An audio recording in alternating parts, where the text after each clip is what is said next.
Bismillahirrahmanirrahim. Assalamualaikum warahmatullahi wabarakatuh.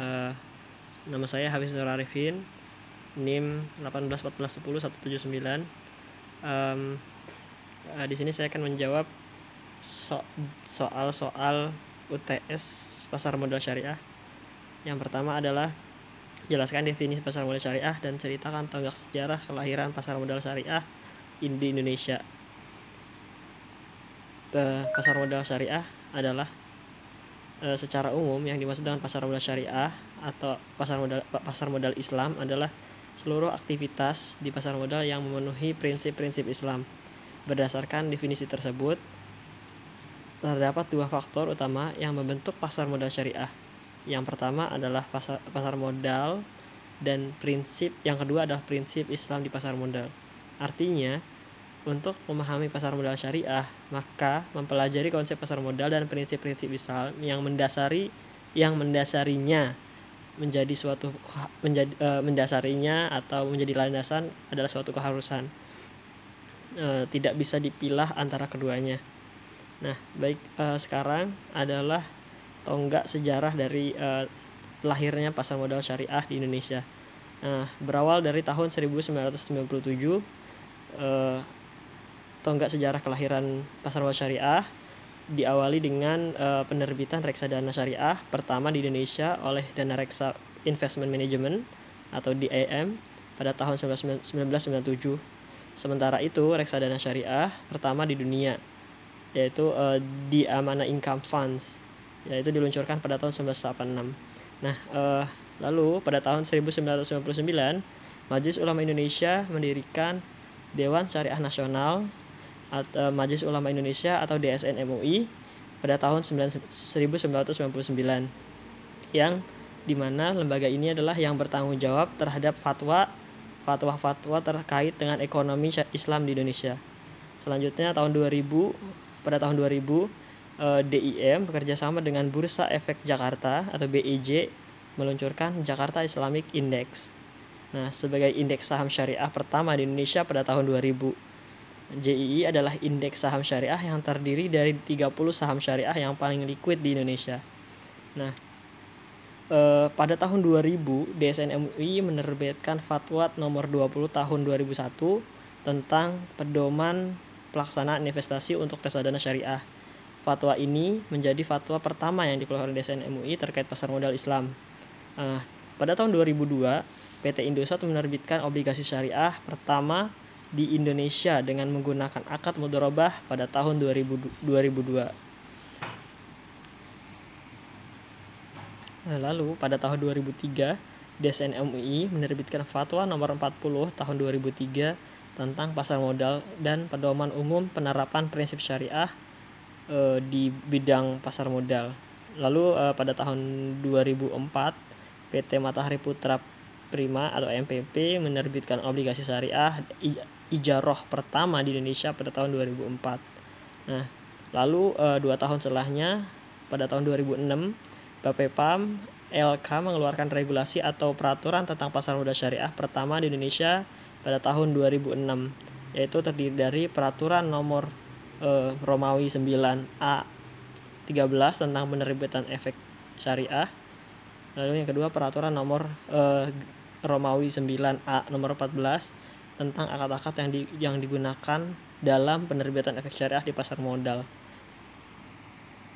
Lalu pertanyaan selanjutnya, apakah perbedaan akad musyarakah dan akad mudharabah di pasar modal syariah?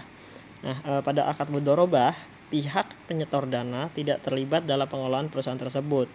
Nah, investor atau mudharib menyerahkan pengelolaan kepada pihak lain yang bertanggung jawab. Sementara itu, pada sistem akad musyarakah, yaitu dua atau beberapa pihak bekerja sama saling menyetor modalnya. Nah, bagi hasilnya diatur atau disesuaikan secara tepat sesuai dengan proporsional, sesuai dengan perjanjian dan dana yang disetorkan dalam akad. Lalu dalam akad musyarakah, pihak-pihak yang terlibat boleh menjadi mitra diam atau tidak ikut mengelola atau menjadi mitra aktif atau ikut andil dalam mengelola. Baik, nomor 3 adalah jelaskan kaidah fikih muamalah tentang pasar modal. Nah, ada beberapa dalil-dalil atau kaidah fikih muamalah terkait pasar modal syariah. Nah, yang pertama adalah pada Quran surat An-Nisa ayat 29 yang bunyinya ya ayyuhalladzina amanu la ta'kulul amwalakum bainakum bil batili illa an takuna tijaratan an aw taradi minkum wala taqtulu anfusakum innallaha kana bikum rahima. Nah, yaitu hai orang-orang yang beriman, janganlah kamu saling memakan harta sesamamu dengan jalan yang batil, kecuali dengan jalan perniagaan yang berlaku dengan suka sama suka atau ada antara kamu. Dan janganlah kamu membunuh diri kamu sekalian. Sesungguhnya Allah adalah Maha Penyayang kepadamu. Lalu dari hadis Rasulullah SAW yang bunyinya an Ubadah bin Shamitin anna Rasulullah SAW qada an alla darara wala dirara. Rawahu Ahmad wa Ibnu Majah, yang artinya adalah dari Ubadah bin Samit bahwasanya Rasulullah SAW tidak boleh berbuat kemudaratan dan tidak boleh membalas kemudaratan. Hadis riwayat Ahmad dan Ibnu Majah. Nah, dari kedua dalil ini kita bisa tangkap bahwa dalam melakukan kegiatan pasar modal atau melakukan kegiatan perekonomian lainnya, patutlah kita untuk melakukannya demi memenuhi kebutuhan, tapi tidak untuk melakukan kemudaratan yang menimbulkan keburukan untuk orang lain atau kerugian, baik dalam bentuk kerugian dalam bentuk harta atau yang lainnya. Nah, soal yang terakhir adalah jelaskan definisi fatwa dan jelaskan peranan Dewan Syariah Nasional Majelis Ulama Indonesia pada pasar modal syariah. Nah, definisi fatwa merupakan fatwa adalah keputusan dalam bentuk ijma atau kesepakatan antar para ulama yang dikeluarkan oleh suatu lembaga di suatu negeri untuk terkait dengan aturan-aturan atau kaidah-kaidah kaidah-kaidah suatu hukum suatu hal, bisa dalam tentang perekonomian, pendidikan atau yang lainnya. Lalu apa saja sih peranan Dewan Syariah Nasional Majelis Ulama Indonesia? Nah, peranan Dewan Syariah Nasional Majelis Ulama Indonesia adalah menentukan dan mengkaji tentang